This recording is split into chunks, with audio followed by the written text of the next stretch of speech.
Hello my dear students, welcome back to my YouTube channel. मेरे YouTube channel पर आप लोग का बहुत बहुत स्वागत है। डियर स्टूडेंट, आज से हम लोग टीजीटी, पीजीटी, एलटी ग्रेड और जीआईसी प्रवक्ता भर्ती परीक्षा के लिए भूगोल विषय के भी प्रश्नों का अध्ययन करना शुरू करेंगे।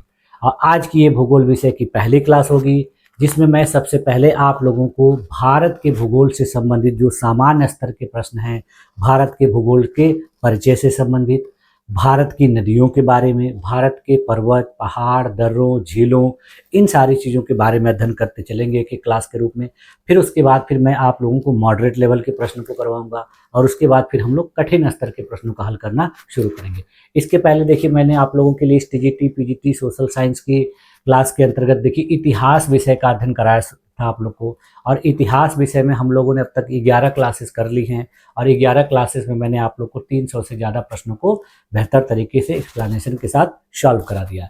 तो जैसा कि मैंने आप लोग से पहले कहा था कि हम लोग इतिहास और भूगोल विषयों के प्रश्नों का अध्ययन करेंगे, तो भूगोल विषयों के प्रश्नों का अध्ययन आज से हम लोगों को करना शुरू करना है। और इसमें जैसे पहले इतिहास में मैं आप लोग को प्रश्नों के साथ एक्सप्लेनेशन भी करवा रहा था, तो उसी तरीके से भूगोल में भी करवाया जाएगा, जिससे क्या होगा कि आपका उसी टॉपिक से रिलेटेड अगर किसी दूसरे तरह का प्रश्न पूछा जा रहा है तो भी आपको उसका आंसर देने में किसी भी प्रकार की कठिनाई नहीं। तो चलिए आइए शुरू किया जाए आज की पहली क्लास को भूगोल की, और जिसमें देखते हैं हम लोग कि किस तरीके के प्रश्न आपके जो एग्जाम में पूछे जाते हैं और पूछे जा सकने वाले हैं। तो चलिए आइए शुरू करते हैं आज की पहली क्लास, और आप लोग इन सारी क्लासों को अच्छे तरीके से देखिए, इनसे संबंधित प्रश्नों को हल करिए और जो भी इम्पोर्टेंट टॉपिक है उसको अपने नोटबुक पे नोट करते जाइए। ठीक है, तो चलिए शुरू करते हैं। हाँ देखिए, आज हम लोगों को जो प्रश्न देखने हैं वो देखिए भारत के भूगोल से संबंधित सामान्य परिचय से रिलेटेड प्रश्न होंगे, जिसमें हम लोग को भारत के क्षेत्रफल के बारे में, स्थिति एवं विस्तार के बारे में, नदियों, पर्वतों के बारे में देखना है। तो इन सबको हम लोग एक एक करके देखेंगे। ऐसा नहीं है कि सारे टॉपिक को एक ही क्लास में देख लिया जाएगा। तो सबसे पहले हम लोग थोड़ा स्थिति विस्तार के बारे में देखेंगे, फिर उसके बाद एक एक करके सारी चीज़ों को देखेंगे। तो चलिए शुरू किया जाए आपका आज का पहला प्रश्न। और देखिए आज का पहला प्रश्न देखिए आपका एकदम बहुत बेसिक सा है, जो कक्षा 9 की एनसीईआरटी की पुस्तक में भी आपको मिल जाएगा। तो उस प्रश्न को देखिए हम लोग क्या कैसे हल करेंगे। देखिए दिया है, भारत का कुल क्षेत्रफल कितना है, यानी भारत का जो भौगोलिक क्षेत्रफल है वो कुल कितना है। तो यहाँ देखिए पहला ऑप्शन क्या दिया गया है कि 32.87 लाख वर्ग किलोमीटर। दूसरा दिया है 31.45 लाख वर्ग किलोमीटर। तीसरा ऑप्शन दिया है 33.21 लाख वर्ग किलोमीटर। और चौथा ऑप्शन दिया है 35.11 लाख वर्ग किलोमीटर। तो देखिए भारत का जो कुल भौगोलिक क्षेत्रफल है 32,87,263 वर्ग किलोमीटर। तो उसके अनुसार देखिए आपका ये जो चौथा ऑप्शन हो जाएगा रॉन्ग हो जाएगा, तीसरा भी रॉन्ग है, दूसरा भी रॉन्ग है। तो इसका आपका राइट ऑप्शन क्या हो जाएगा, ऑप्शन नंबर ए। ठीक है, हाँ देखिए इसका राइट आंसर क्या होगा, आंसर ए है। व्याख्या क्या होगा कि भारत का जो कुल भौगोलिक क्षेत्रफल है लगभग कितना है, 32,87,263 वर्ग किलोमीटर। और जो पूरे विश्व के कुल क्षेत्रफल का कितना प्रतिशत है, 2.4%। और आप लोगों को ये भी चीज़ जाननी होगी कि क्षेत्रफल के हिसाब से भारत दुनिया का 7वां सबसे बड़ा देश है। देखिए क्षेत्रफल के दृष्टिकोण से विश्व का 7वां सबसे बड़ा देश भारत है। और भारत से 6 बड़े देश कौन कौन से हैं ये भी जानना चाहिए आपको। तो देखिए भारत से जो 6 बड़े देश हैं क्षेत्रफल में, सबसे बड़ा देखिए दुनिया का क्षेत्रफल में बड़ा देश रूस है, उसके बाद कनाडा है, उसके बाद संयुक्त राज्य अमेरिका यानी यूएसए है, उसके बाद फिर चीन है, फिर ब्राज़ील है और ऑस्ट्रेलिया, यानी first, second, third, fourth, fifth और सिक्स्थ, 7वें नंबर पर अपना देश भारत है। ठीक, अगला क्वेश्चन देखिए, इसमें क्या पूछा जा रहा है कि भारत की स्थल सीमा की कुल लंबाई कितनी, यानी भारत की स्थलीय सीमा की लंबाई पूछी जा रही है। यहाँ देखिए पहला ऑप्शन दिया है 15,106 किलोमीटर, दूसरा दिया है 14,500 किलोमीटर, तीसरा दिया है 13,900 किलोमीटर और चौथा दिया है 16,000 किलोमीटर। तो देखिए भारत की जो स्थलीय सीमा की कुल लंबाई है वो 16,000 नहीं है, 13,900 नहीं है, 14,500 नहीं है, बल्कि कितनी है, 15,106। तो इस क्वेश्चन का भी देखिए आपका राइट ऑप्शन क्या हो जाएगा, ऑप्शन नंबर ए। देखिए ये जो दोनों शुरुआत के दोनों प्रश्न हैं ये देखिए आपकी कक्षा 9 की पुस्तक में दिए गए हैं। तो ये क्वेश्चन जो है कक्षा 9 की एनसीईआरटी की पुस्तक से लिए गए। ठीक, तो राइट ऑप्शन क्या होगा? ए। देखिए इसका सही उत्तर क्या है? ए है। व्याख्या क्या होगा कि भारत की जो स्थल सीमा है इसकी कुल लंबाई जो है 15,106 किलोमीटर है, जो 7 देशों से मिलती है, यानी हमारे देश के जो पड़ोसी 7 देश हैं उनसे मिलती है। उनमें देखिए पाकिस्तान से जो सीमा मिलती है वो 3,323 किलोमीटर है। अफगानिस्तान से देखिए सबसे कम भारत की सीमा साझा होती है, केवल 106 किलोमीटर। उसके बाद देखिए चीन से भारत की सीमा जो है 3,488 किलोमीटर है। नेपाल से भारत जो है 1751 किलोमीटर सीमा साझा करता है। उसके बाद देखिए भूटान से भारत का जो है सीमा 699 किलोमीटर है। म्यांमार से भारत 1643 किलोमीटर सीमा साझा करता है। और बांग्लादेश से भारत देखिए 4096.7 किलोमीटर सीमा साझा करता है।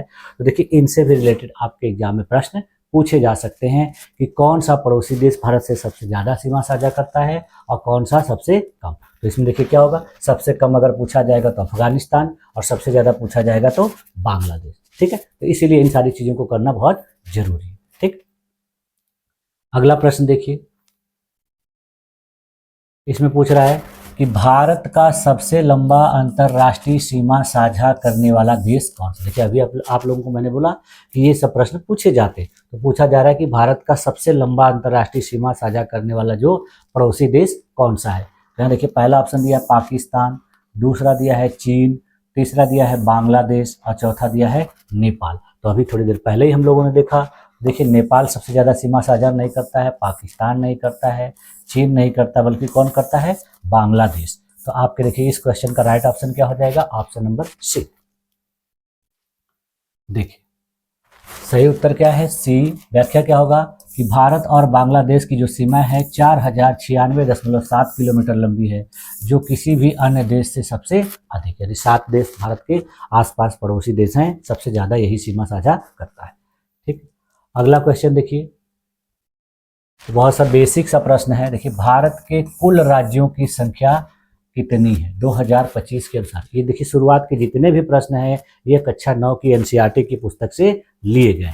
ठीक है, तो देखिए पहला ऑप्शन क्या दिया है? 28, दूसरा क्या है? 29, तीसरा क्या है? 27 और चौथा क्या है? 26। तो देखिए वर्तमान में जो भारत के कुल जो राज्यों की संख्या है, देखिए वो 26 नहीं है, 27 नहीं है, 29 नहीं है, बल्कि कितनी है? 28। इसके पहले यानी जनवरी 2025 का पूछा गया आंकड़ा, तो ये पहले जो संख्या थी वो 29 थी, लेकिन अभी कितनी है? 28 है। तो इस क्वेश्चन का देखिए राइट ऑप्शन क्या हो जाएगा? Option number A. देखिए सही उत्तर क्या है? ए। और यह संख्या कब हुई है? कि जब जम्मू कश्मीर का पुनर्गठन किया गया, यानी जम्मू कश्मीर को राज्य से बदलकर उसको पुनर्गठित कर दिया गया, 2 केंद्र शासित प्रदेश बना दिए गए, लद्दाख और जम्मू कश्मीर। तो उसी के तहत देखिए इस समय अपने देश में 28 राज्य और 8 केंद्र शासित प्रदेश हैं। ठीक है, तो देखिए भारत में 28 राज्य और 8 केंद्र शासित प्रदेश हैं। 8 केंद्र शासित प्रदेशों में देखिए कौन कौन से हैं? अंडमान और निकोबार द्वीप समूह, चंडीगढ़, दादरा और नगर हवेली तथा दमन और दीव। देखिए ये दोनों अलग अलग थे, अब दोनों को क्या किया गया? एक ही में सम्मिलित कर दिया गया। उसके बाद फिर देखिए दिल्ली है, जम्मू और कश्मीर है, लद्दाख है, लक्षद्वीप है और पुडुचेरी। तो कुल इनकी संख्या कितनी है? 8 है। ठीक, अगला क्वेश्चन देखिए, भारत का दक्षिणतम बिंदु कौन सा है? यानी भारत का सबसे दक्षिण में जो स्थान है, बिंदु है, वो कौन सा है पूछा जाए। तो पहला ऑप्शन देखिए दिया है कन्याकुमारी, दूसरा दिया है इंदिरा पॉइंट, तीसरा दिया है रामेश्वरम और चौथा दिया है पोर्ट ब्लेयर। तो इस क्वेश्चन में देखिए ये नहीं पूछा है कि भारत का स्थलीय जो सबसे दक्षिणतम बिंदु कौन सा, ये नहीं पूछा है। पूछा है भारत का दक्षिणतम। स्थलीय अगर पूछता तो क्या हो जाता? कन्याकुमारी। लेकिन भारत का दक्षिणतम बिंदु पूछा है, तो इसका देखिए क्या होगा आपका? पोर्ट ब्लेयर नहीं होगा, रामेश्वरम नहीं होगा, कन्याकुमारी नहीं होगा, बल्कि क्या होगा? इंदिरा पॉइंट। ठीक है, तो इसका राइट क्वेश्चन आपका, इस क्वेश्चन का राइट ऑप्शन क्या हो जाएगा? ऑप्शन नंबर बी, यानी इंदिरा पॉइंट भारत का सबसे दक्षिणतम बिंदु है। ठीक, देखिए आंसर क्या है? बी। व्याख्या क्या है कि इंदिरा पॉइंट यानी अंडमान और निकोबार द्वीप समूह में, यह ग्रेट निकोबार द्वीप यानी अंडमान निकोबार द्वीप समूह में ये ग्रेट निकोबार पर स्थित है और भारत का सबसे दक्षिणतम बिंदु है। जो 2004 की सुनामी आई थी उसमें देखिए यह आंशिक रूप से डूब गया था। और इस बिंदु का जो पुराना नाम था पहले देखिए क्या था, पिग्मेलियन पॉइंट या पार्सन्स पॉइंट। तो इस तरीके से भी अगर क्वेश्चन में आपके ऑप्शन दिए गए हैं तो आप इसको चूज कर सकते हैं। तो इसलिए इनके बारे में और भी चीज़ों को जानना बहुत जरूरी है। इसका नाम देखिए इंदिरा पॉइंट कब रखा गया था कि हमारे देश की जो पूर्व प्रधानमंत्री इंदिरा गांधी जी थी उन्हीं के सम्मान में 1984 में इसका नाम जो है बदलकर इंदिरा पॉइंट कर दिया गया। यानी इसके पहले क्या था, पिग्मेलियन पॉइंट या पार्सन्स पॉइंट। ठीक, यह जो स्थान है देखिए कोलंबो सिंगापुर मार्ग पर अंतर्राष्ट्रीय जहाज मार्ग के लिए महत्वपूर्ण मील का पत्थर है।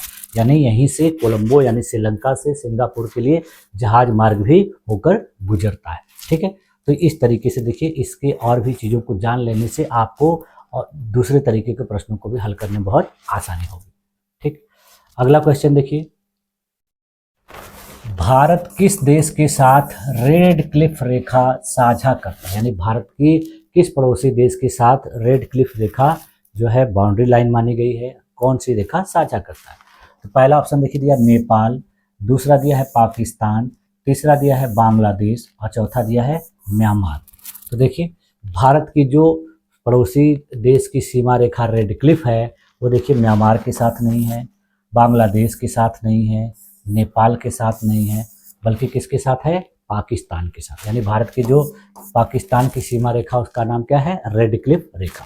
तो इस क्वेश्चन का देखिए आपका राइट ऑप्शन क्या हो जाएगा, ऑप्शन नंबर बी। देखिए सही उत्तर क्या है, बी। व्याख्या क्या होगा कि रेड क्लिफ रेखा जो है भारत और पाकिस्तान के बीच 17 अगस्त 1947 में खींची गई थी, जो दोनों देशों की अंतर्राष्ट्रीय सीमा को दर्शाती। यानी आज़ादी के 2 दिन बाद इस रेखा को खींचा गया था। और इस रेखा को खींचने का जो कार्य था वो देखिए सर सिरिल रेडक्लिफ की अध्यक्षता में किया गया था, जो उस समय ब्रिटिश वकील हुआ करते थे। इन्हीं की अध्यक्षता में खींचा गया। उस समय जो ये रेखा खींची गई थी तो उस समय के पाकिस्तान यानी पूर्वी और पश्चिमी दोनों, यानी जो वर्तमान में बांग्लादेश है उसकी भी सीमा यही रेखा के नाम से जानी जाती थी। भारत पाकिस्तान सीमा जो है रेड क्लिफ रेखा की देखिए कुल लंबाई कितनी है, 3323 किलोमीटर। इस रेखा के निर्धारण ने देखिए बड़े पैमाने पर सांप्रदायिक हिंसा और विस्थापन को जन्म दिया, क्योंकि लाखों लोग रातों रात अपनी नागरिकता बदलने को मजबूर हो गए। जब यह रेखा फाइनल की गई, खींची गई, मानी गई, तो बहुत से लोग जो है इसके शिकार हुए, सांप्रदायिक दंगे हुए, बहुत से लोगों को विस्थापित करना पड़ा और बहुत से लोगों को अपनी नागरिकता बदलनी पड़ी। क्यों? क्योंकि देश की सीमाएं बदल गई। ठीक, अगला क्वेश्चन देखिए, भारत और चीन के बीच की सीमा को क्या कहा जाता है? यानी भारत और चीन के बीच की जो सीमा रेखा है उसका क्या नाम है? यहाँ देखिए पहला ऑप्शन दिया मैकमोहन रेखा, दूसरा डूरंड रेखा, तीसरा रेडक्लिफ रेखा, चौथा हिंडनबर्ग रेखा। तो देखिए भारत और चीन के बीच की जो सीमा रेखा है वो देखिए हिंडनबर्ग रेखा नहीं है, रेड क्लिफ अभी हम लोगों ने देखा पाकिस्तान के साथ है, डूरंड रेखा भी नहीं है, डूरंड रेखा देखिए अफगानिस्तान के साथ है। तो भारत की देखिए जो चीन के साथ सीमा रेखा है उसका नाम क्या है, मैकमोहन रेखा। यानी इसका राइट ऑप्शन क्या हो जाएगा, ऑप्शन नंबर ए। ठीक, देखिए उत्तर क्या है, ए। व्याख्या क्या होगा कि मैकमोहन रेखा 3 जुलाई 1914 ईस्वी में शिमला समझौते के तहत निर्धारित हुई। यानी भारत और चीन के बीच शिमला समझौता हुआ था, तो उसी समझौते के तहत यह रेखा खींची। और उस समय भारत देखिए किसके अधीन था, ब्रिटेन के यानी इंग्लैंड के अधीन था। इसे पूर्व ब्रिटिश भारत के सचिव सर हेनरी मैकमोहन के नाम पर रखा गया। यानी उस समय पूर्व जो भारत का अंग्रेजों के शासित वाला देश था उस समय वहाँ ब्रिटिश सचिव थे जिनका नाम क्या था, सर हेनरी मैकमोहन। तो उन्हीं के नाम पर इसका नाम रखा गया है। भारत यानी ब्रिटिश सरकार और तिब्बत के बीच हुई समझौते के तहत यह रेखा खींची गई थी। यानी उस समय तिब्बत का अस्तित्व था। तिब्बत को तो अब चाइना ने अपने कब्जे में कर लिया है, लेकिन पहले अपना जो पड़ोसी देश था वो तिब्बत हुआ करता था, उसके बाद चीन था। तो तिब्बत और भारत के बीच यह समझौता हुआ था और इसी के तहत यह रेखा खींची गई थी। इस रेखा की लंबाई देखिए 890 किलोमीटर लंबी है और यह रेखा पश्चिम में भूटान से शुरू होकर पूर्व में ब्रह्मपुत्र नदी के एक बड़े मोड़ तक जाती है। यानी भूटान की सीमा से शुरू होती है और ब्रह्मपुत्र नदी की एक बड़े मोड़ तक जाती है और म्यांमार के उत्तर पश्चिमी सिरे पर समाप्त हो जाती है। यानी देखिए भूटान से शुरू होती, जहां भारत की सीमा भूटान से लगती है, वहाँ से शुरू होती है, पूरा अरुणाचल प्रदेश को कवर करते हुए म्यांमार के उत्तर पश्चिमी सिरे तक यह जाती है। यह अरुणाचल प्रदेश और चीन के बीच की अगर सीमा रेखा है, यानी देखा जाए तो यह भारत और चीन की जो सीमा रेखा है, ये अपना उत्तराखंड, उत्तर में जो है जम्मू कश्मीर, लद्दाख, हिमाचल वाली सीमा नहीं, ये कहाँ की है, अरुणाचल के पास की सीमा। देखिए, चीन जो है इस मैकमोहन रेखा और शिमला समझौते दोनों को नहीं मानता है। यह रेखा 1962 के भारत चीन युद्ध का भी एक प्रमुख कारण, यानी चीन इस रेखा को नहीं मानता। वो कहता है कि ये बहुत ब्रिटिश काल में खींची गई थी, इसका अस्तित्व तो नहीं है। तो इसी की वजह से देखिए 1962 का जो युद्ध हुआ था वो भी इसी का एक महत्वपूर्ण कारण था। चीन मैकमोहन रेखा के दक्षिण में आने वाले अरुणाचल प्रदेश पर अपना दावा करता है। देखिए, चीन कहता है कि जो अरुणाचल प्रदेश है वो हमारे देश का हिस्सा है और इसीलिए वह उसे दक्षिण तिब्बत कहता है, यानी तिब्बत पर उसने कब्जा कर लिया है, तो कहता है कि ये तिब्बत का ही हिस्सा है, इसीलिए इसके लिए विवाद होता रहता है। देखिए, इस सीमा की कानूनी स्थिति पर दोनों देश के बीच विवाद आज भी जारी है और ये विवाद देखिए अभी भी जब तक उठ जाता है और कभी कभी झड़प हो जाती है अपने देश के सैनिकों के बीच और चीन की सेना के बीच।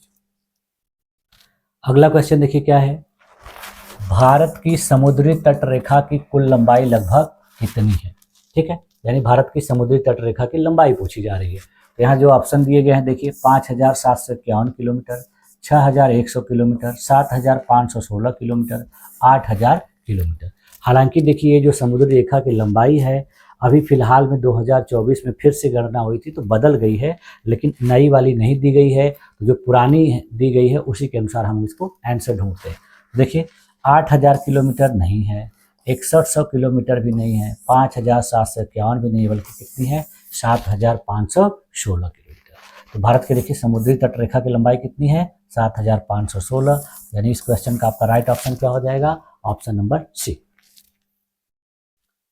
देखिए आंसर सी है। व्याख्या क्या होगी, भारत की तटीय रेखा कोस्ट लाइन की कुल लंबाई कितनी है, 7516.6 किलोमीटर, जिसमें से देखिए 6100 किलोमीटर जो है मुख्य भूमि की है और बाकी शेष द्वीप समूहों की तट रेखा है। दोनों को जोड़कर कितना होता है, 7516। लेकिन वर्तमान में देखिए भारत की जो तटीय रेखा की कुल लंबाई कितनी हो गई है, 11,098.81 किलोमीटर। और यह कब किया गया है, ये 2023-24 में गणना किया गया है। और यह देखिए भारत के सटीक रूप से मानचित्रण तकनीक के बाद इसको बढ़ाया गया है, यानी पहले की जो रेखा थी वो कम थी, इसको सटीक तरीके से मानचित्रण करके इसका सही से गणना किया गया। यह लंबाई देखिए मुख्य भूमि और द्वीपों दोनों को मिलाकर, यानी 11,098 जो है मुख्य भूमि को भी लेकर है और द्वीपों को दोनों को। वर्तमान में देखिए भारत के जो 9 राज्य हैं, गुजरात, महाराष्ट्र, गोवा, कर्नाटक, केरल, तमिलनाडु, आंध्र प्रदेश, उड़ीसा, पश्चिम बंगाल, ये जो है भारत की समुद्री तट रेखा को साझा करते हैं। इसके अलावा 4 केंद्र शासित प्रदेश हैं, दमन और दीव, पुडुचेरी, लक्षद्वीप और अंडमान निकोबार द्वीप समूह। तो इन सभी को यह रेखा साझा कर, इन सभी की तट रेखा को जोड़कर यह गणना की। तो इसमें देखिए और भी क्वेश्चंस आपको मिल जाएंगे पूछने वाले एग्जाम में, जैसे भारत के कितने राज्यों की तट रेखा समुद्र से मिलती है, तो कितने लोग कितने हैं, 9 है। ठीक है, भारत के कितने केंद्र शासित प्रदेश समुद्र से सीमा साझा करते हैं, तो 4 हैं। तो इस तरीके से इसके एक्सप्लेनेशन के आधार पर आप बहुत से प्रश्नों को कर सकते हैं। ठीक, अगला क्वेश्चन देखिए, यहाँ पूछा जा रहा है भारत की पूर्वी और पश्चिमी तट रेखा किन सागरों से मिलती है, यानी पूछा जा रहा है भारत का पूर्वी और पश्चिमी जो तट है वो किन सागरों से मिलता है। तो पहला ऑप्शन दिया देखिए ओमान सागर और बंगाल की खाड़ी, दूसरा दिया है बंगाल की खाड़ी और अरब सागर, तीसरा दिया है हिंद महासागर और लाल सागर, और चौथा दिया है अरब सागर और हिंद महासागर। तो यहाँ देखिए पूर्वी और पश्चिमी तट रेखा भारत के किन सागरों से मिलती है। तो देखिए पूरब में भारत के क्या है, बंगाल की खाड़ी है, तो देखिए अरब सागर और हिंद महासागर नहीं है। ठीक, हिंद महासागर और लाल सागर भी नहीं है, ओमान सागर और बंगाल की खाड़ी भी नहीं है, बल्कि क्या है कि पूरब में बंगाल की खाड़ी है और पश्चिम में कौन है, अरब सागर। यानी ये दोनों बंगाल की खाड़ी और अरब सागर हालांकि कहाँ पर है, हिंद महासागर में के ही पार्ट है, बस इनका नाम रखा गया है। तो ये इसमें जो पूछा गया है वो राइट ऑप्शन क्या होगा इसका, ऑप्शन नंबर बी। ठीक है, यानी बंगाल की तरफ जो हिंद महासागर का हिस्सा है ये खाड़ी के रूप में, इसलिए इसका नाम बंगाल की खाड़ी। और अरब सागर की तरफ का जो हिस्सा है वो भी खाड़ी रूप में है, तो इसलिए उसका नाम अरब सागर रखा। तो इस क्वेश्चन का राइट ऑप्शन क्या है? बी। देखिए उत्तर क्या है? बी। व्याख्या क्या होगा कि भारत के पश्चिम में अरब सागर और पूर्व में बंगाल की खाड़ी स्थित है। दक्षिण में हिंद महासागर भारत को घेरे हुए है। दोनों तट रेखाएं हिंद महासागर में मिलती हैं। कन्याकुमारी वह बिंदु है जहां भारत की मुख्य भूमि के साथ अरब सागर, बंगाल की खाड़ी और हिंद महासागर तीनों मिलते हैं। यानी कन्याकुमारी नामक जो स्थल है वो मुख्य भूमि का ऐसा स्थल है जहां पर बंगाल की खाड़ी, अरब सागर और हिंद महासागर तीनों का सम्मिलन होता है। ठीक है, ये भी क्वेश्चन आपसे पूछा जा सकता है। अगला क्वेश्चन देखिए, भारत का भौगोलिक केंद्र कहाँ पर स्थित है? ठीक है, यानी भारत का जो भौगोलिक केंद्र यानी जियोग्राफिकल सेंटर, भारत का जो आप नक्शा देखते हैं तो उसका जो सबसे केंद्रीय स्थान, केंद्रीय बिंदु कौन सा है, यही पूछा जा रहा है। पहला ऑप्शन देखिए दिया है नागपुर, दूसरा दिया है जबलपुर, तीसरा दिया है बैतूल और चौथा दिया है इटारसी। हालांकि देखिए इससे संबंधित कई और भी बातें हैं, यानी ये एक तरह से विवादित है, इसमें कई बातें मानी जाती हैं, कई स्थलों को माना जाता है, लेकिन हमारा जो ऑप्शन दिया गया उसके आधार पर देखिए जो है इटारसी इसका नहीं है, जबलपुर नहीं है, नागपुर को नहीं माना जाता है, कुछ स्रोतों में देखिए नागपुर को भी माना जाता है, लेकिन इसका जो राइट ऑप्शन क्या होगा वो होगा बैतूल। यानी इस क्वेश्चन का आपका राइट ऑप्शन क्या हो जाएगा? Option number C. ठीक, देखिए आंसर क्या है? सी है। व्याख्या क्या होगा कि भारत का भौगोलिक केंद्र कहाँ स्थित है? देखिए इसको लेकर कुछ विवाद है और अलग अलग इसके दावे हैं। जैसे कुछ लोगों का कहना है कि जो करौंदी नामक स्थान है कटनी जिला में वो इसका भौगोलिक केंद्र है। देखिए करौंदी को वर्तमान भारत का भौगोलिक केंद्र माना जाता है और कहा गया कि यह भारत का सेंटर पॉइंट है और इस स्थान को 1956 ईस्वी में जबलपुर के एक इंजीनियरिंग कॉलेज के छात्रों ने खोजा था। यह गांव देखिए कहाँ पर है? करौंदी नामक स्थान पर, टीमरखेड़ा तहसील में, कटनी जिले में। लेकिन कुछ अन्य स्रोतों में क्या कहा जाता है कि बरसाली नामक स्थान पर बैतूल जिला में जो है भारत का भौगोलिक केंद्र है। बरसाली को देखिए अखंड भारत का केंद्र बिंदु माना जाता है, यानी जब भारत का विभाजन नहीं हुआ था, भारत पूरे सबको मिला के सम्मिलित रूप में था, तब यह केंद्र बिंदु था। और उस समय के अखंड भारत में देखिए कौन कौन से लोग थे? आज का Afghanistan, Pakistan, Tibet, Nepal, Bhutan, Myanmar, Bangladesh, Sri Lanka, Malaysia, Philippines, Thailand, दक्षिण वियतनाम, कंबोडिया और इंडोनेशिया देश। यानी इतने देशों का जब भारत एक साथ संगठन था तब यह केंद्र बिंदु था, लेकिन अब क्या है? नहीं, लेकिन अब आपके ऑप्शन में बरसाली दिया था, बैतूल दिया था, इसलिए राइट ऑप्शन होगा। ठीक है, और देखिए कुछ लोगों के द्वारा क्या कहा जाता है कि नागपुर जो है वो महाराष्ट्र राज्य में स्थित है, तो नागपुर को देश का मध्य बिंदु भी माना जाता है। नागपुर में 0 माइल मार्कर है जो भारत का भौगोलिक केंद्र है। इसे अंग्रेजों द्वारा सभी दूरियों को मापने के लिए एक केंद्र के रूप में स्थापित किया। यानी ये तीनों स्थान जो है भारत के भौगोलिक केंद्र के रूप में माने जाते हैं। आपके एग्जाम में जो भी क्वेश्चन देगा आप उसके अनुसार इसको सेलेक्ट करके चूजिए। ठीक, अगला क्वेश्चन देखिए, भारत के भौतिक स्वरूप को मुख्यतः कितने भागों में बांटा गया? यानी भारत का जो भौतिक स्वरूप है उसको कितने भागों में बांटकर अध्ययन किया? तो देखिए जितने भी प्रश्न आपके करवाए जा रहे हैं कक्षा 9 की पाठ्य पुस्तक से ही ज़्यादातर हैं। तो अगर आप कक्षा 9 की एनसीईआरटी को अच्छे तरीके से पढ़ेंगे तो इस तरीके के प्रश्नों को हल करने में किसी भी प्रकार की कोई कठिनाई नहीं आएगी। ठीक, तो देखिए यहाँ पर पहला ऑप्शन क्या दिया है? 4, दूसरा 5, तीसरा 6 और चौथा 7। तो देखिए भारत के भौतिक स्वरूप को मुख्यतः कितने भागों में बांटा गया है? 7 में नहीं, 5 में नहीं, 4 में नहीं, बल्कि 6 मुख्य स्वरूपों में बांटा गया। तो इस क्वेश्चन का देखिए आपका राइट ऑप्शन क्या हो जाएगा? Option number C. देखिए आंसर क्या होगा? सी। व्याख्या क्या है कि भारत के भौतिक स्वरूपों को 6 भागों में बांटा गया है। पहला देखिए क्या है? उत्तरी पर्वतीय क्षेत्र, दूसरा क्या है? उत्तर का मैदान या उत्तरी मैदान, तीसरा क्या है? प्रायद्वीपीय पठार, चौथा क्या है? मरुस्थलीय क्षेत्र, पांचवा क्या है? तटीय मैदान और लास्ट में क्या है? द्वीप समूह। यानी इस तरीके से 6 भागों में बांटकर संपूर्ण भारत का अध्ययन किया जाता है। ठीक, देखिए अगला क्वेश्चन देखिए क्या पूछ रहा है कि निम्नलिखित में से कौन सा भारत के भौतिक स्वरूप का भाग नहीं, यानी भारत के भौतिक स्वरूप को अभी हम लोगों ने देखा कि 6 हैं, तो उनमें से इसमें से कौन सा जो है उसका हिस्सा नहीं है। पहला देखिए दिया है हिमालय पर्वत, दूसरा दिया उत्तरी मैदान, तीसरा दिया है प्रायद्वीपीय पठार और चौथा दिया है टुंड्रा प्रदेश। तो देखिए इस क्वेश्चन के ऑप्शन को देखने से ही आप सही उत्तर बता देंगे। देखिए जो हिमालय पर्वत है वो हिस्सा है, उत्तरी मैदान भी हिस्सा है, प्रायद्वीपीय पठार भी हिस्सा है, कौन सा हिस्सा नहीं है इसके भौगोलिक का? टुंड्रा प्रदेश। ठीक है, तो इस क्वेश्चन का आपका राइट ऑप्शन क्या हो जाएगा? Option number D. ठीक, देखिए आंसर क्या होगा? डी। व्याख्या क्या है कि टुंड्रा प्रदेश जो है ध्रुवीय क्षेत्रों में पाया जाता है, भारत में नहीं, यानी जो ध्रुवीय क्षेत्र हैं वहाँ पे इस प्रकार की स्थलाकृति पाई जाती है, अपने देश में नहीं। तो भारत का जो भौतिक स्वरूप है उष्णकटिबंधीय प्रकार का है। और भारत के भौतिक स्वरूप को हम लोगों ने कितने भागों में बांट के अध्ययन किया है? 6 भागों में। अगला क्वेश्चन देखिए, भारत का कौन सा भाग सबसे प्राचीन भूभाग माना जाता है, यानी हमारे भारत की कौन से ऐसे भाग को सबसे प्राचीन माना जाता है? यहाँ देखिए पहला ऑप्शन दिया उत्तरी मैदान, दूसरा दिया है प्रायद्वीपीय पठार, तीसरा दिया है हिमालय और चौथा दिया है मरुस्थल। तो देखिए भारत का जो सबसे प्राचीन भूभाग है वो देखिए मरुस्थल नहीं है, हिमालय भी नहीं है और उत्तरी मैदान भी नहीं है, ये सब बाद में बने हैं। सबसे प्राचीन जो भूभाग है वो प्रायद्वीपीय पठार, जिसको पेनिनसुलर प्लेट्यू भी कहा जाता है। तो इस क्वेश्चन का देखिए आपका राइट ऑप्शन क्या हो जाएगा? Option number B.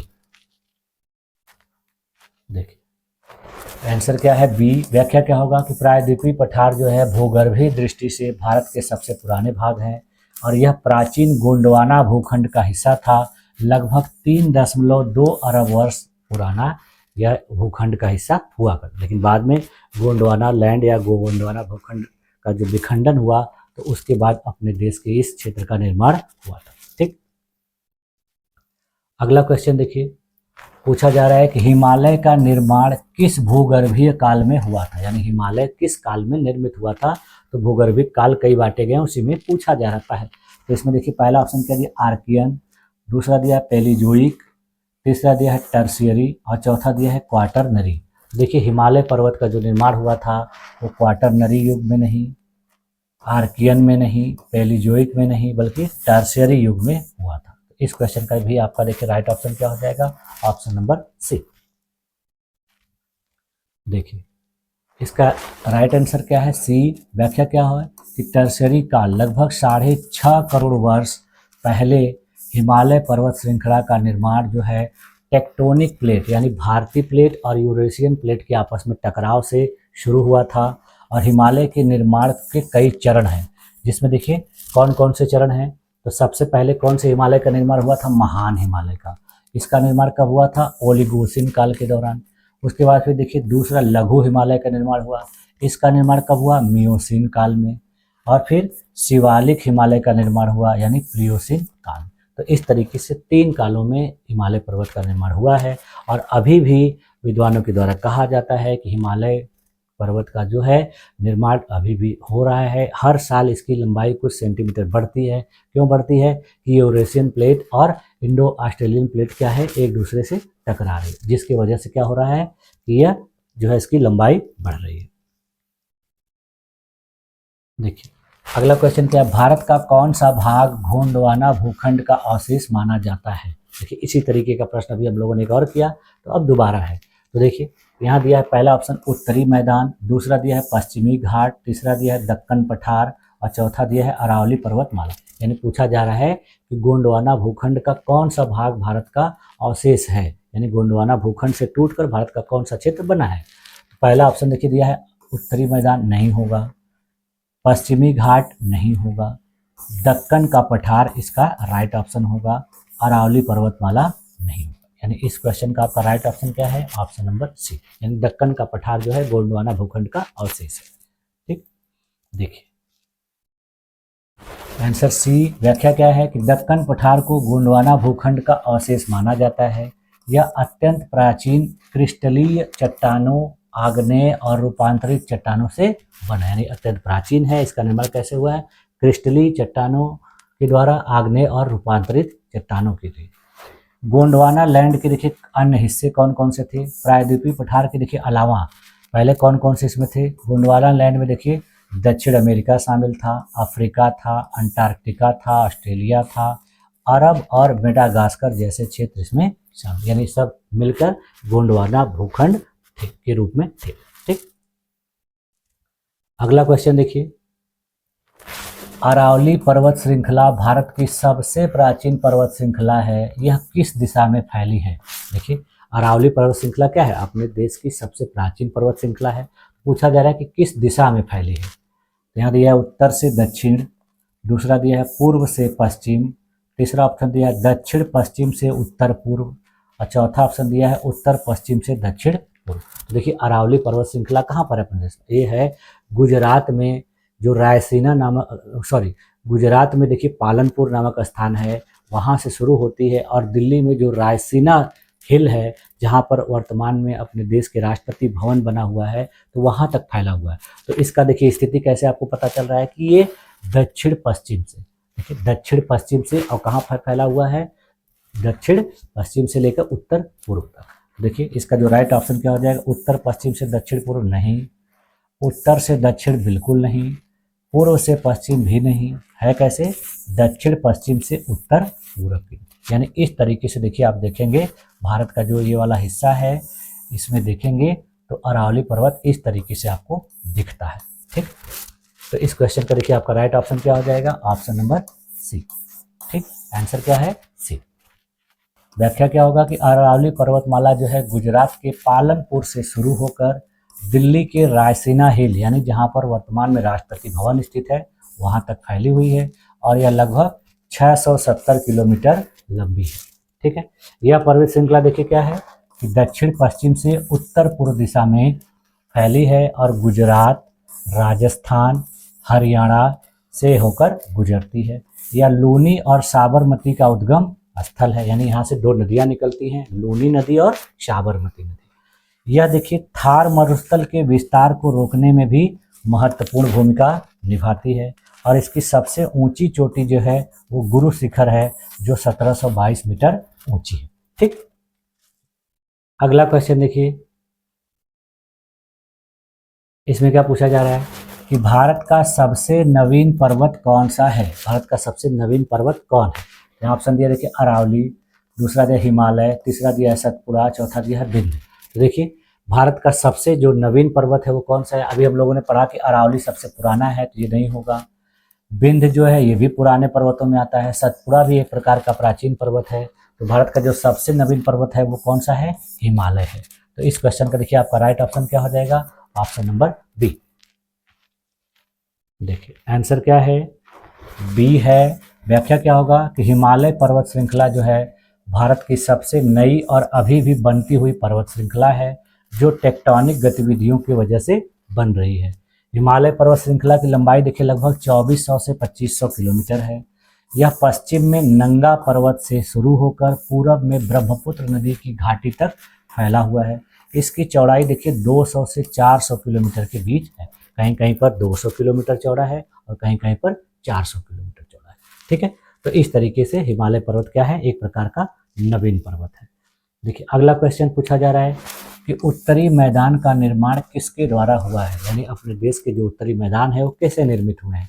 पहला ऑप्शन दिया देखिए हवा द्वारा, दूसरा दिया नदियों के द्वारा निक्षेपण से, तीसरा दिया है ज्वालामुखी क्रिया से, और चौथा दिया है हिमनदों के द्वारा। तो देखिए अपने देश के जो उत्तरी मैदान का निर्माण हुआ है वो हिमनदों के द्वारा नहीं हुआ है, ज्वालामुखी क्रिया के द्वारा नहीं हुआ है, हवा के द्वारा नहीं हुआ है, बल्कि किसके द्वारा हुआ है? नदियों के द्वारा निक्षेपण से। तो इस क्वेश्चन का देखिए आपका राइट ऑप्शन क्या हो जाएगा? Option number B. ठीक, देखिए आंसर क्या है? बी। व्याख्या क्या है कि उत्तरी मैदान का जो निर्माण है ये हिमालय से निकलने वाली जो प्रमुख नदियां हैं, जिनमें देखिए सिंधु, गंगा और ब्रह्मपुत्र हैं, इन्हीं नदियों के द्वारा जो लाया गया जलोढ़ निक्षेप है उसी से यह मैदान निर्मित हुआ है। इन नदियों ने लाखों वर्षों में अपने तलछट, गाद और रेत को जमा करके इस उपजाऊ और समतली मैदान का निर्माण किया। यानी लाखों वर्षों में इन नदियों ने अपने साथ जो लाए गए तलछट थे, बहाव थे, निक्षेप थे, उनको जमा किया, रेत के रूप में जमा किया, धीरे धीरे इस मैदान का निर्माण हुआ है।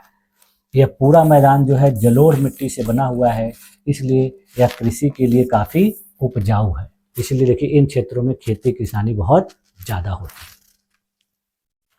अगला क्वेश्चन देखिए, यहाँ पूछा जा रहा है भारत का कौन सा क्षेत्र थार मरुस्थल कहलाता है, यानी भारत के किस क्षेत्र को थार मरुस्थल के नाम से जाना जाता है।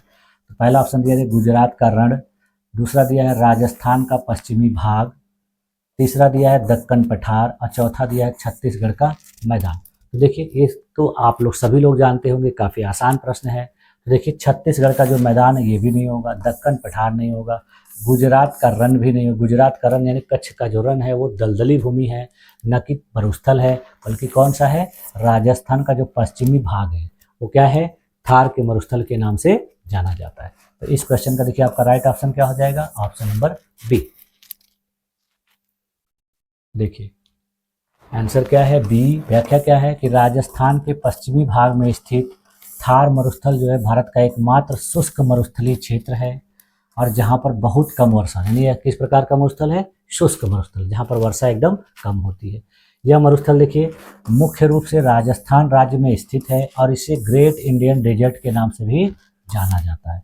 यह भारत के देखिए उत्तर पश्चिमी हिस्से में है और इसमें गुजरात, पंजाब और हरियाणा के कुछ हिस्से भी शामिल हैं, यानी ये कुछ और राज्यों के भी हिस्सों को शामिल करके इतने क्षेत्र में फैला हुआ है। ठीक, देखिए अगला क्वेश्चन क्या है, भारत के द्वीप समूह दो भागों में बांटे गए हैं, वे कौन से हैं, यानी भारत के द्वीप समूह को दो भागों में बांटा गया है तो कौन कौन से हैं ये पूछा जा रहा है। तो पहला ऑप्शन दिया देखिए लक्षद्वीप और अंडमान निकोबार, दूसरा दिया है अंडमान और लक्षद्वीप, तीसरा दिया है निकोबार और मिनिकॉय और चौथा दिया है सुमात्रा और लक्षद्वीप। तो भारत के देखिए जो द्वीप समूह हैं उनको दो भागों में बांटा गया है, उसमें देखिए सुमात्रा और लक्षद्वीप नहीं है, निकोबार और मिनिकॉय नहीं है, अंडमान और लक्षद्वीप नहीं है, बल्कि कौन से हैं, लक्षद्वीप और अंडमान निकोबार दोनों। यहाँ केवल दिया था अंडमान, जिसकी वजह से रॉन्ग हो गया। तो इस क्वेश्चन का देखिए आपका राइट ऑप्शन क्या हो जाएगा, ऑप्शन नंबर ए। देखिए इसका उत्तर क्या है, ए। व्याख्या क्या होगा कि भारत के द्वीप समूह दो भागों में बटे गए हैं। पहला देखिए क्या है कि अंडमान निकोबार द्वीप समूह ये कहाँ पर हैं, ये बंगाल की खाड़ी में हैं और इन्हें भौगोलिक रूप से 10 डिग्री चैनल के द्वारा अलग किया जाता है। यानी अंडमान और निकोबार जो अलग कैसे होते हैं एक दूसरे से, 10 डिग्री चैनल है के द्वारा। उत्तर में जिसके अंडमान है और इस चैनल के दक्षिण में जो है निकोबार स्थित है, यानी 10 डिग्री चैनल जो पास करता है, उत्तर में अंडमान, दक्षिण में निकोबार। इसमें देखिए लगभग 572 द्वीप हैं टोटल, यानी यह द्वीपों के मामले में बहुत ज़्यादा द्वीप वाला है। उसके बाद फिर देखिए लक्षद्वीप है, लक्षद्वीप समूह देखिए अरब सागर में स्थित है और इसमें कुल 36 द्वीप हैं, जिसमें से 10 द्वीपों पर मानव का निवास है, बाकी द्वीपों पर मनुष्य नहीं रहता है। यह द्वीप समूह देखिए 12 प्रवाल द्वीपों जिनको एटोल कहा जाता है, 3 प्रवाल भित्ति जिनको रीफ कहा जाता है और 5 जलमग्न बैंकों को मिलाकर बना है। यानी टोटल कितने द्वीप है, 36, यहाँ कितने हैं, 572। ठीक, अगला क्वेश्चन देखिए, भारत की सबसे ऊंची पर्वत चोटी कौन सी है। भारत की सबसे ऊंची पर्वत चोटी पूछ रहा है, यानी भारत में स्थित सबसे ऊंची पर्वत चोटी। देखिए पहला दिया है नंदा देवी, दूसरा दिया है कंचनजंगा, तीसरा दिया है माउंट एवरेस्ट और चौथा दिया है धौलागिरी। देखिए भारत की सबसे ऊंची पर्वत चोटी पूछ रहा है तो धौलागिरी नहीं होगा, माउंट एवरेस्ट नहीं होगा क्योंकि माउंट एवरेस्ट हिमालय पर स्थित सबसे ऊंची चोटी है, भारत की सबसे ऊंची चोटी नहीं, क्योंकि माउंट एवरेस्ट की स्थिति कहाँ पर है, नेपाल में है। तो ये भी नहीं होगा, नंदा देवी भी नहीं होगा, बल्कि क्या होगा, कंचनजंगा। ये भारत की देखिए सबसे ऊंची चोटी है और यह पूर्णतः भारत में स्थित है और कहाँ पर स्थित है, सिक्किम में। तो इस क्वेश्चन का देखिए आपका राइट ऑप्शन क्या हो जाएगा, ऑप्शन नंबर बी। देखिए आंसर क्या है, बी। व्याख्या क्या होगा कि कंचनजंगा जो है 8,586 मीटर यानी 28,169 फीट ऊंची है और यह भारत की सबसे ऊंची और विश्व की तीसरी सबसे ऊंची चोटी है। ठीक है, यह देखिए कहाँ पर स्थित है, सिक्किम और नेपाल की सीमा पर स्थित है।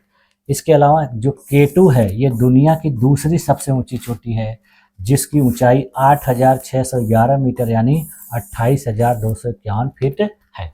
ठीक है, यानी कहने का मतलब क्या हुआ कि जो केटू है वो पूरे दुनिया का दूसरा सबसे ऊंचा पर्वत चोटी है। सबसे ऊंचा पर्वत चोटी क्या है, हिमालय पर स्थित माउंट एवरेस्ट, लेकिन पूरी तरह से भारत में स्थित जो है वो कंचनजंगा है।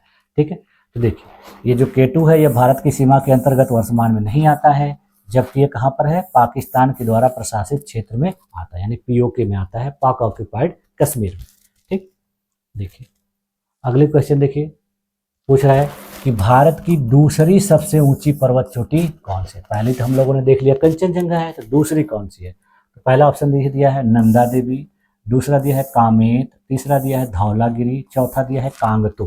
तो देखिए भारत की दूसरी सबसे ऊंची पर्वत चोटी जो पूर्णतः भारत में स्थित है वो देखिए कांगतो नहीं है, धौलागिरी नहीं है, कामेत नहीं है, बल्कि कौन है, नंदा देवी। तो इस क्वेश्चन का देखिए आपका राइट ऑप्शन क्या हो जाएगा, ऑप्शन नंबर ए।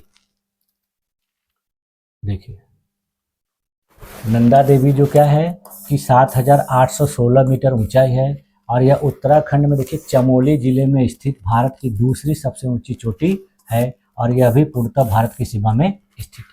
ठीक, अगला क्वेश्चन देखिए, किस पर्वत श्रृंखला को विश्व की सबसे ऊंची पर्वत श्रृंखला कहा जाता है, यानी विश्व की सबसे ऊंची पर्वत श्रृंखला कौन सी है। पहला ऑप्शन दिया देखिए काराकोरम, दूसरा दिया हिमालय, तीसरा दिया है अरावली, चौथा दिया है सतपुड़ा। देखिए भारत की नहीं विश्व की सबसे ऊंची पर्वत श्रृंखला कहा जा रहा है, तो काराकोरम नहीं है, सतपुड़ा नहीं है, अरावली नहीं है, बल्कि कौन है, हिमालय। हिमालय देखिए विश्व की सबसे ऊंची पर्वत श्रेणी मानी जाती है। लंबाई में तो इंडीज है लेकिन ऊंचाई में सबसे ज्यादा हिमालय है। तो इस क्वेश्चन का देखिए आपका राइट ऑप्शन क्या हो जाएगा, ऑप्शन नंबर बी।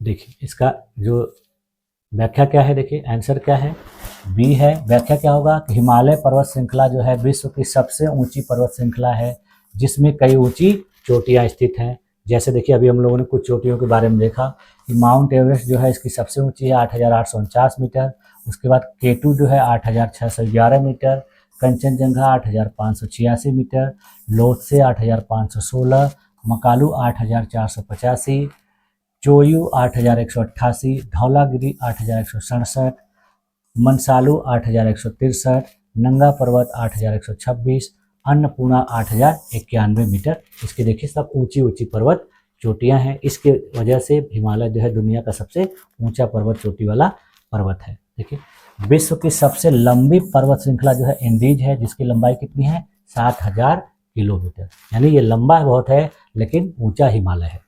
यह देखिए दक्षिण अमेरिका में स्थित है। ये कितने देशों में फैला हुआ है, देखिए 7 देशों में फैला हुआ है, Argentina, Chile, Bolivia, Peru, Ecuador, Colombia और वेनेजुएला तक यह फैला हुआ, यानी काफ़ी लंबा है। पूरे दक्षिण अमेरिका के आप पश्चिम में देखेंगे तो इंडीज पर्वत ही आपको दिखेगा।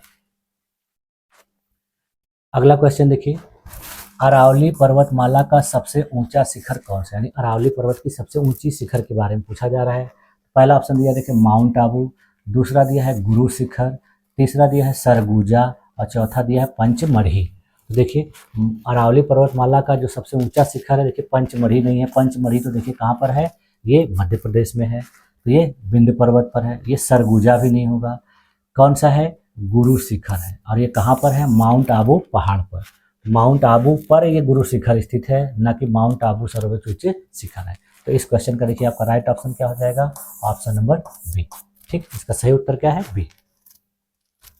देखिए आंसर बी। व्याख्या क्या होगा, गुरु शिखर जो है माउंट आबू के निकट जो है अरावली पर्वतमाला की सबसे ऊंची चोटी है, जिसकी ऊंचाई कितनी है, 1,722 मीटर।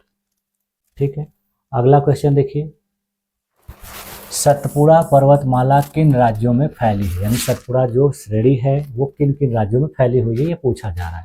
तो पहला ऑप्शन दिया देखिए महाराष्ट्र और मध्य प्रदेश, दूसरा दिया है बिहार और झारखंड, तीसरा दिया है गुजरात और राजस्थान और चौथा दिया है उत्तर प्रदेश और उत्तराखंड। तो पहली बात देखिए जो सतपुड़ा पर्वत श्रेणी है वो कहाँ पर है, दक्कन पठार के पास है, तो ये उत्तर प्रदेश और उत्तराखंड में तो बिल्कुल नहीं हो सकती। गुजरात और राजस्थान में भी नहीं है। गुजरात और राजस्थान में कौन सी पर्वत श्रेणी है, अरावली है। बिहार और झारखंड में भी नहीं है, बल्कि ये कहाँ पर है, महाराष्ट्र, मध्य प्रदेश और छत्तीसगढ़ में भी फैली हुई है। तो यहाँ छत्तीसगढ़ ऑप्शन नहीं दिया है, तो इसका राइट ऑप्शन क्या हो जाएगा आपका, ऑप्शन नंबर ए। ठीक, यानी पहला हो। देखिए आंसर क्या है, ए है। व्याख्या क्या होगा कि सतपुड़ा पर्वतमाला जो है मुख्य रूप से गुजरात, महाराष्ट्र, मध्य प्रदेश और छत्तीसगढ़ राज्यों में फैली हुई है। यह पर्वत श्रृंखला देखिए पूर्व में गुजरात से शुरू होकर महाराष्ट्र और मध्य प्रदेश से होते हुए छत्तीसगढ़ तक यानी लगभग 900 किलोमीटर तक फैली हुई है। यह विंध्य पर्वतमाला के दक्षिण में स्थित है, यानी इसके उत्तर में विंध्य पर्वत श्रेणी है और दक्षिण में यह स्थित है। यह श्रृंखला देखिए उत्तर में नर्मदा और दक्षिण में तापी नदियों के बीच जल विभाजक का काम करती है, यानी इस पर्वत श्रेणी के उत्तर में नर्मदा नदी प्रवाहित होती है और दक्षिण में कौन सी नदी प्रवाहित होती है? तापी नदी। तो यह एक प्रकार से जल विभाजक के रूप में कार्य करता है। ठीक, अगला क्वेश्चन देखिए, निम्नलिखित में से कौन सी पर्वत श्रृंखला भारत में उत्तर से दक्षिण दिशा में फैली हुई है? यानी पूछा जा रहा है कि भारत की कौन सी पर्वत श्रेणी है जो उत्तर दक्षिण दिशा में फैली हुई है। तो पहला ऑप्शन दिया है देखिए पश्चिमी घाट, दूसरा दिया है अरावली, तीसरा दिया है विंध्य, चौथा दिया है सतपुड़ा। तो भारत में देखिए जो पर्वत श्रृंखला उत्तर से दक्षिण फैली हुई है वो देखिए सतपुड़ा नहीं है। सतपुड़ा देखिए इस तरीके से है, ठीक है। विंध्य भी नहीं है, विंध्य इसके उत्तर में इस तरीके से है। अरावली नहीं है, अरावली देखिए भारत के इस क्षेत्र में इस तरीके से है। तो कौन सी है? पश्चिमी घाट। ये देखिए क्या है, पश्चिमी घाट इस तरीके से फैली हुई है, ये उत्तर से दक्षिण है। तो इसका देखिए राइट ऑप्शन क्या हो जाएगा आपका? पश्चिमी घाट, यानी इसका सही उत्तर क्या होगा? ए। ठीक, देखिए आंसर क्या है? ए है। व्याख्या क्या होगा कि पश्चिमी घाट, जिसको सह्याद्री पर्वतमाला के नाम से भी जाना जाता है, यह भारत के देखिए पश्चिमी किनारे पर उत्तर से दक्षिण दिशा में लगभग 1600 किलोमीटर की लंबाई में फैला हुआ है और यह देखिए गुजरात से लेकर केरल तक फैली हुई है, यानी इसकी जो लंबाई है गुजरात से लेकर केरल तक 1600 किलोमीटर है।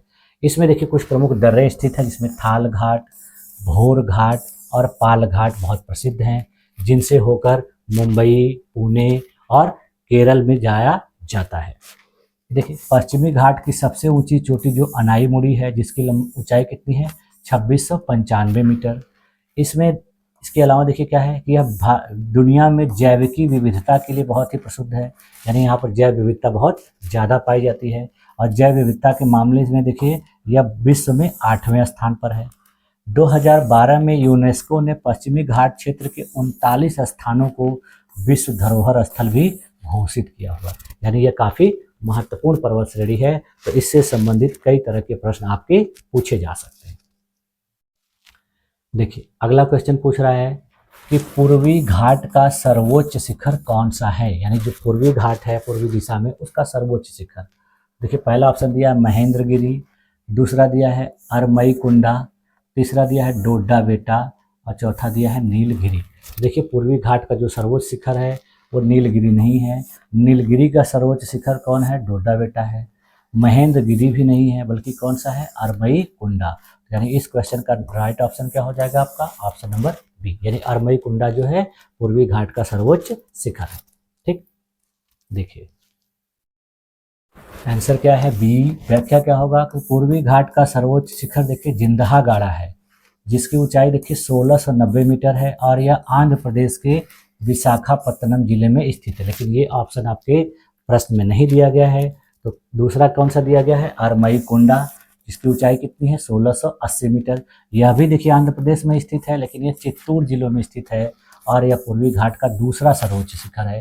तो आपके ऑप्शन में यही दिया गया, इसलिए ये होगा। इसके अलावा देखिए देवमाली उड़ीसा में जो है स्थित है, यह उड़ीसा का सबसे ऊंचा पर्वत चोटी है, जिसकी ऊंचाई कितनी है? 1672 मीटर। और पारंपरिक रूप से हम लोग महेंद्रगिरी को सबसे ऊंची चोटी मानते थे, जिसकी ऊंचाई 1501 मीटर है, लेकिन अब जो है जिंदहा गाड़ा को सर्वोच्च शिखर माना जाता है। यानी सबसे पहले किसको माना जाता था? महेंद्रगिरी, लेकिन महेंद्रगिरी की ऊंचाई काफी कम है। अगला क्वेश्चन देखिए क्या दिया है, नीलगिरी पर्वत कहाँ पर स्थित है, यानी नीलगिरी पर्वत की स्थिति पूछी जा रही है। पहला ऑप्शन दिया देखिए तमिलनाडु और केरल की सीमा पर, दूसरा दिया है महाराष्ट्र और गुजरात की सीमा पर, तीसरा दिया है ओडिशा और झारखंड की सीमा पर और चौथा दिया है असम और मेघालय की सीमा पर। तो देखिए नीलगिरी पर्वत जो है दक्षिण भारत में है, तो असम और मेघालय की सीमा पर बिल्कुल नहीं होगा, ओडिशा और झारखंड की सीमा पर भी बिल्कुल नहीं है, महाराष्ट्र और गुजरात की सीमा पर भी नहीं है, बल्कि कहाँ पर है? यह तमिलनाडु, केरल और कर्नाटक की सीमा पर स्थित है। तो इस क्वेश्चन का देखिए आपका राइट ऑप्शन क्या हो जाएगा? Option number A. ठीक, देखिए इसका राइट आंसर क्या हो जाएगा? Answer A. व्याख्या क्या होगा कि नीलगिरी पर्वत जो है तमिलनाडु, केरल और कर्नाटक की सीमा पर स्थित है। यह पश्चिमी घाट पर्वत श्रृंखला का ही हिस्सा है और यह पूर्वी घाट को जोड़ता है, यानी पश्चिमी घाट और पूर्वी घाट को मिलाने वाला जो पर्वत श्रेणी है वो नीलगिरी है। ठीक है। इसकी सबसे ऊंची चोटी जो है डोडा बेटा है जो 2637 मीटर है। देखिए, और नीलगिरी पर्वत मुख्य रूप से तमिलनाडु राज्य में स्थित है, यानी मुख्य रूप से अगर देखा जाए तो ये तमिलनाडु राज्य में स्थित है, लेकिन इसकी जो कुछ चोटियां हैं वो केरल और कर्नाटक में भी फैली हुई हैं। ठीक है, तो इससे भी देखिए आप कई तरह के प्रश्नों को उत्तर दे सकते हैं।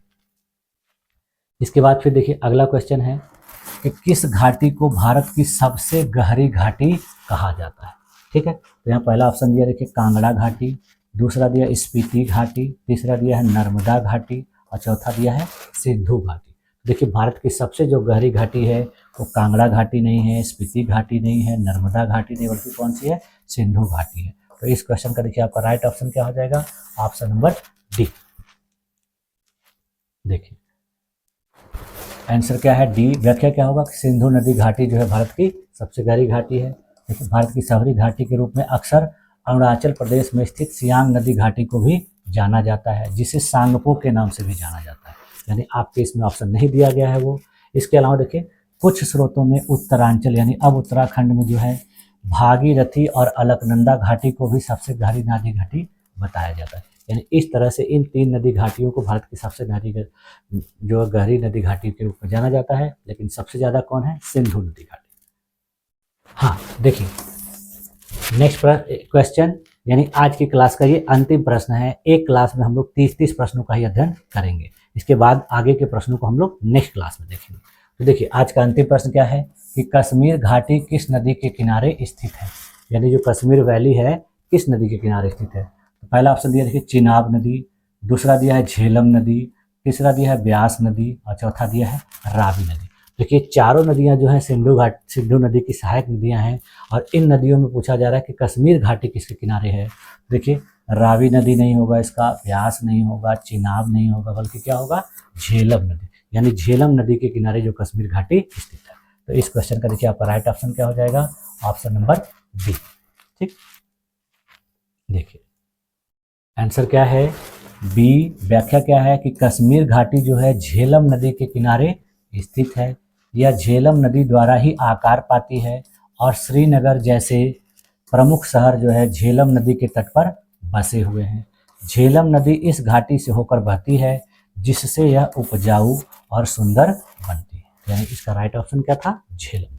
ठीक है, तो इस तरीके से देखिए आज की क्लास में हम लोग ने भूगोल के 30 महत्वपूर्ण प्रश्नों का व्याख्या के साथ बेहतर तरीके से अध्ययन किया, और मैंने अपने तरीके से आप लोगों को जितनी भी इम्पॉर्टेंट बातें थी बताने का प्रयास किया, और ये जितनी भी चीज़ें एक्सप्लेनेशन में आपको बताई गई हैं इसके आधार पर आप 30 प्रश्नों नहीं, अगर देखा जाए तो आप लगभग 100 प्रश्नों को हल कर सकते हैं। तो इस तरीके से ये जो क्लास है आप सभी को लोगों के लिए बहुत ही उपयोगी है। तो मुझे उम्मीद है कि आप लोगों की सारी चीज़ें अच्छी तरीके से समझ में आई होंगी, और आप लोगों को किसी भी प्रकार का अगर कोई डाउट है तो आप लोग मुझसे कमेंट करके पूछ सकते हैं, डिस्कस कर सकते हैं। मैं आप लोगों की पूरी मदद करने का प्रयास करूंगा। तो आप लोगों ने मेरी इस क्लास में अपने आप को इतनी देर तक इतनी धैर्यपूर्वक बनाए रखा, इसके लिए आप लोग का बहुत बहुत धन्यवाद। मिलते हैं नेक्स्ट क्लास में, तब तक के लिए थैंक यू।